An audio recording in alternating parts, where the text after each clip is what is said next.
Welcome. You're listening to the Leading Hope Podcast. My name is VJ Williams, here with my friend and pastor, Kevin Jack. Thank you for joining us and taking time out of your day to become a better leader. If you're new, welcome. We're so glad you're here. We release a new episode every week on Wednesdays. You can download that on your favorite podcast platform and join us every week. Also share this with a friend on Facebook, YouTube, and Instagram. And rate and review on Apple Podcasts. You won't believe how that helps get this podcast hands to so many more leaders just like you, trying to get better like us. And visit leadinghope.online to get updates. Find out more about the Leading Hope community. Today, Kevin, is episode 209. Last episode of the year. Is that a niner in there? Niner.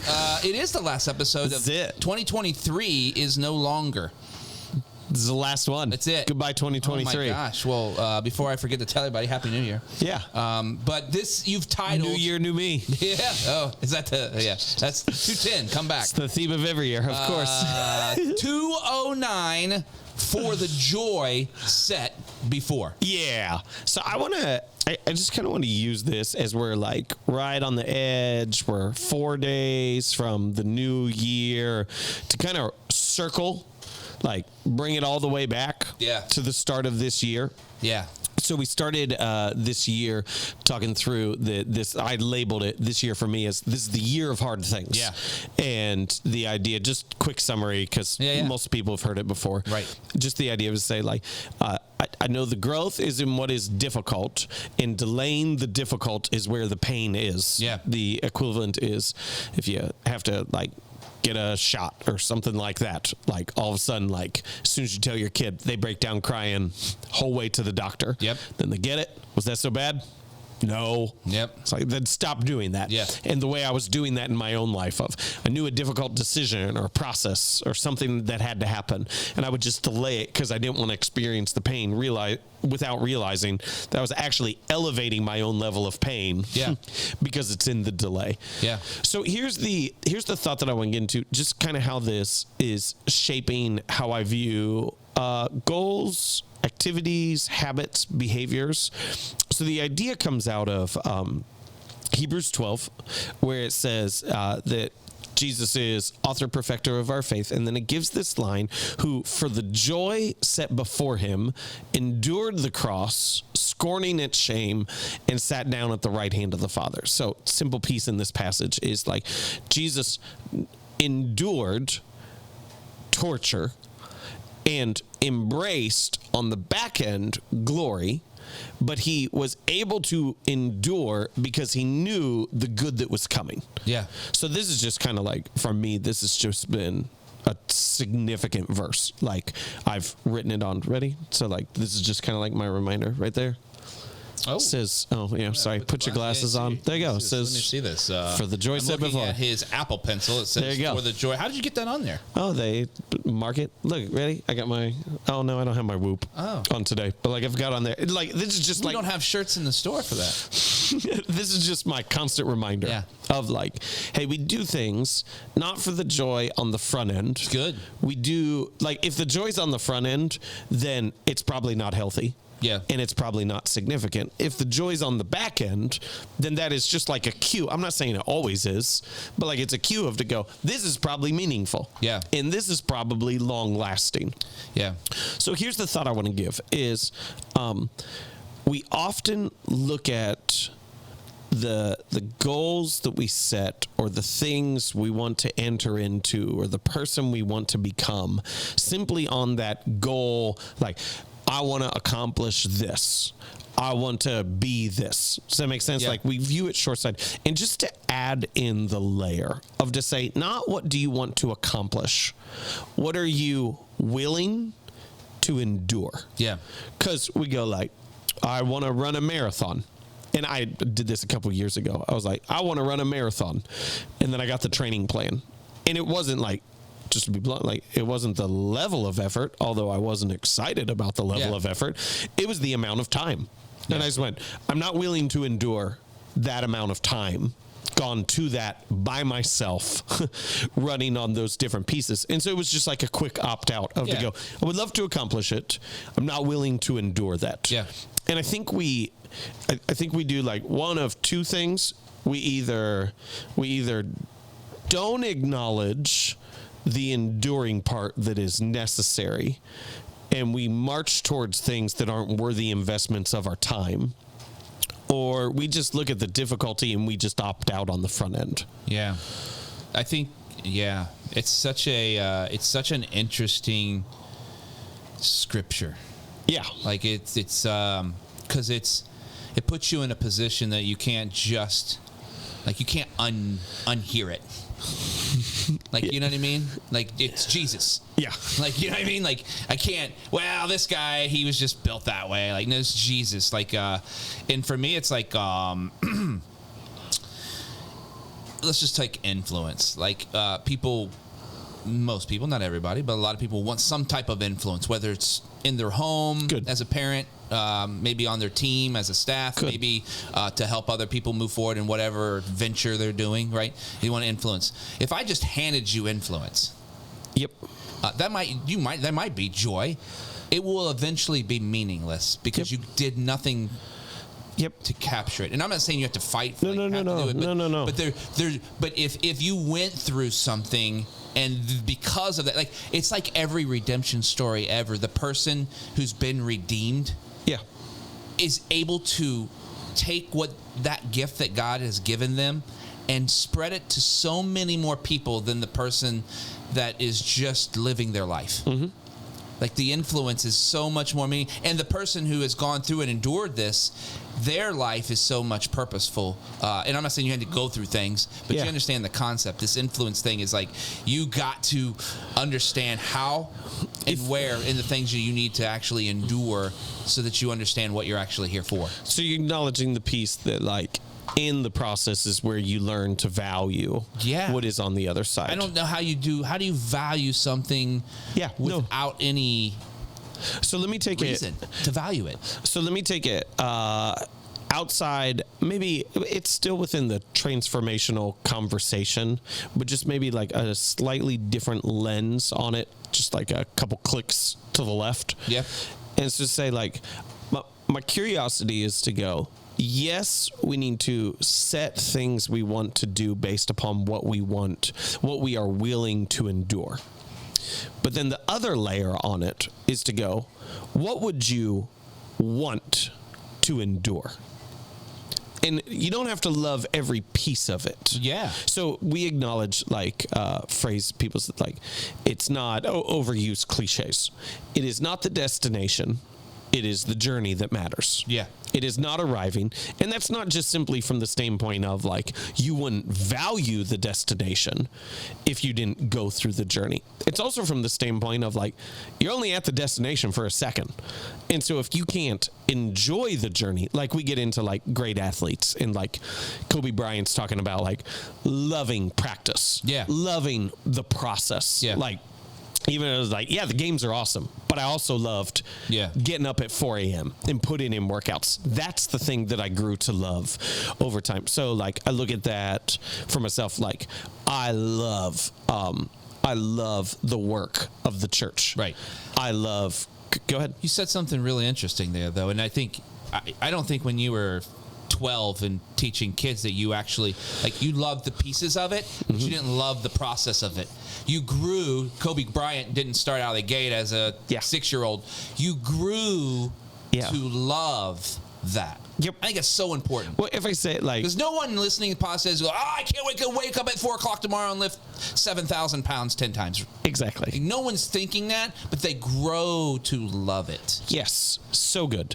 So I say, back to, like, church world. Yeah. I love the process of building connections within strong faith, weak faith, and no faith that helps propel everyone forward.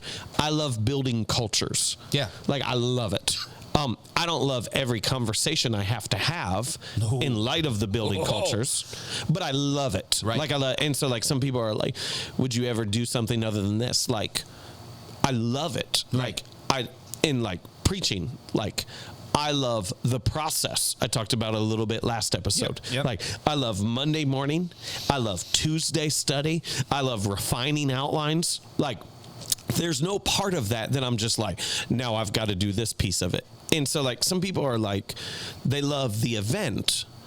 And this isn't just a statement because I never want to, like, this. It's like my Achilles heel is I'm unwilling to just say what everyone else has said. Yeah. I've got to find a new angle. I'm unwilling to just repeat what I've heard.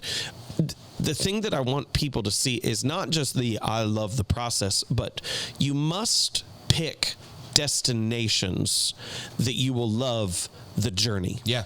Or you're able to learn to love the journey. Yeah. And so we go like, yes, for the joy set before. And this is now this verse is out of context. Yeah.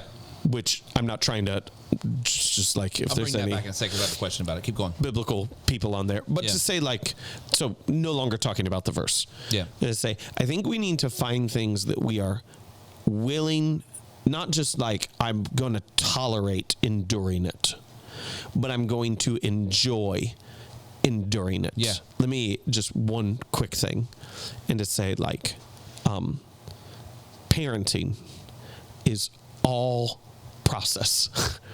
There is no destination.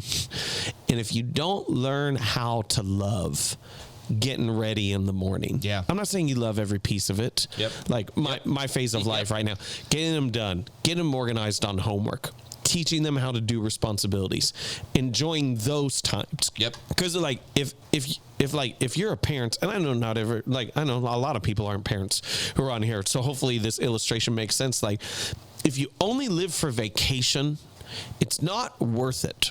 Yeah. Like it's not worth it.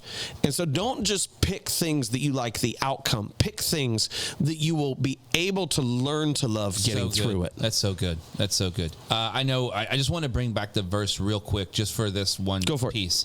I believe that sometimes the verse is taken to such a future destination that it's not revealed in your everyday. So especially like if I talk to some of my parents or my parents' friends, they'll, and I'm not saying this is what they say, I'm saying this is some of the conversations that are around this kind of thing. Is like, well, then, I can endure this life because on my next life. Yeah. Right? Yeah. That's there we where go. the joy there we go. comes. There we go. Right? So we take like just real quick theology. Yeah. Like you're acknowledging Christian perspective of I'll do anything I have to now because heaven will be so much better. So my life right now can be awful and terrible and I hate it. Right. Right. And I'm thinking, I don't know if that's what this is supposed to mean. Like, correct. The joy set before you doesn't have to be when you pass away and meet Jesus. Yeah. All right. In heaven, the joy could be the circumstance you find yourself in, even though you don't want to be in the circumstance you find yourself in. Yes. Right? Because he already defeated. So he's already done. He already endured. So I can endure. Let's take this. Yeah. A level, or I was going to say level deeper. I didn't want to get to that, but I think it's important. No, I think what we're saying is so important. Yeah. Because like as we're stacking ideas, and if someone's just like has drifted off for the last 13 minutes, you need to go back. Otherwise, these next pieces aren't going to make sense. Yeah. Is to say like, it's not just delayed gratification for the eventual reward on the other side. Right. Because it's understanding that every bit of it. So this was my year of hard things. Right. What? It was a great year. Yeah. Like I learned so much. Right. I grew a lot. Yes. There were so many dumb things I did throughout this last year. Yes. Because I didn't understand different pieces of thank you for the I love it. I was just joking. Jokes. But I look at this different thing of this year of hard things and I just went, when I look at all the things that I had to do that were difficult, and I had to do is making it sound deterministic. All the things that I did that were difficult. I did a lot of difficult things. I had a ton of fun. There were great things that happened within there. My point is that enduring doesn't have to be miserable. No. Enduring can be joyful in order to receive something even more joyful on the other side. So if you want to be super healthy If you don't think you can learn to love going to the gym, you have to find another avenue. Yeah. If you detest it, hate it, it is the opposite of who you are. If you want to be a great leader and you don't like having constant conversations with people, reminding them of information you already told them, and affirming good behavior and correcting bad behavior. Yep. If you don't like that, get a new goal. Yeah. Get a new desire. Yeah. Because it's not worth it. Because you'll be miserable all the steps along the way. Let's take this super practical now. Fun. What are someone listening currently right now, they go, okay, I really want to live this verse out practically today. Even, and I find myself, it's their year of hard things too. Maybe there's things that they're looking for. This may name every year the year of hard things. Right, 2024. They're looking for a way to move past themselves and get, I'm going to sneeze. And they're going to take allergy pills in 2024. But I loved how shocked you were. It was coming. It's coming. It's coming. All right, 2024 is coming. This is the best thing that you can think about next year. 2024 is coming. They want to apply this next year. They go, I find myself more miserable than I do joyful. Yeah. I feel stressed more than I feel gratitude. All these things. I want to apply this like you have this year as this mantra next year. What are the questions they need to ask themselves on January or today? They don't need to wait. Oh, man. What is the questions they need to start? Instead of asking, what do I want to accomplish? This is great. What am I willing to endure? What else? What are those other questions they need to start asking? Because I think it's when we ask ourselves questions is when we actually move forward. Let me make it a little more poetic. Okay. And hopefully You're gonna write a sonnet? Yeah, no, just a little more feeling. Okay. Of what do I want to accomplish is we understand life through, I was having this conversation the other day. Good. We understand life through formula, but we live life through relationships. Yeah. Okay. And so we understand life through logic, but we live life through emotion. And so I think the question is if we could switch it from what do I want to accomplish? Right. So what am I willing to endure? Is maybe the better thing instead of what am I willing to endure is to ask yourself, what can I learn to love? Oh, that's great. So, what can I grow to love? What can first two kids great. that we had, Bethany was the primary person who put them to bed and got up with them. Maybe I'm just bad father. I don't know all the reasons. Sorry. I'll just acquiesce that. I thought if she was in the room and I was going through that, she would say, it's because you didn't wake up. Okay, so that's there is no condemnation for those who are coming to Christ. But then with our third kid, we had that panic mode of if they cry, they're going to wake them up and then up and then everybody's crying. Chain reaction. And I'm hyper aware of that. And so with our third kid, when she didn't need to nurse, I got up. Yep. And so with Molly, I was the one who was getting up in the middle of the night. And at first, I'm exhausted. I'm tired. But then it was just a thing. I'd kind of wrap this blanket around her forehead. I'd put music on my phone. I'd walk around the room with her. Sometimes she'd laugh. Eventually she'd fall asleep. I am so grateful for the nights that she slept through and I got a full night's sleep. But I learned to love the nights in which she woke up. So good. And I know that sounds crazy to someone on the other side because the idea of I love the gym or I love the writing process or I love this other stuff sounds so ridiculous. And I'm just looking at it and going, how much of your life are you wasting? Because the destinations are only brief seconds. Yeah. The process is every last bit of it. So find something that you're not just willing to endure, but that you know that you can learn to love. So when you get there, you're ready to jump right back into something else. That's fantastic. I'm done. I got nothing else. I'm going to end it there because I was going to take it out. We don't need to. Thank you so much for joining us, taking time out of your day to become a better leader. If you're new, we release a new podcast. If you haven't subscribed yet, it would mean the world to us if you did that now. Also post about it, rate and review or both. You won't believe how that helps get this podcast in the hands of so many more leaders just like you, trying to get better like us. And we love hearing your stories, how the podcast is working in your life and business. If you have a story, visit leadinghope.online and find out more. We're grateful for you watching every week and listening every week and downloading every week. And we can't wait for 2024 to be with you again. And remember, everyone has 20 minutes to learn to become a better leader. Make it count.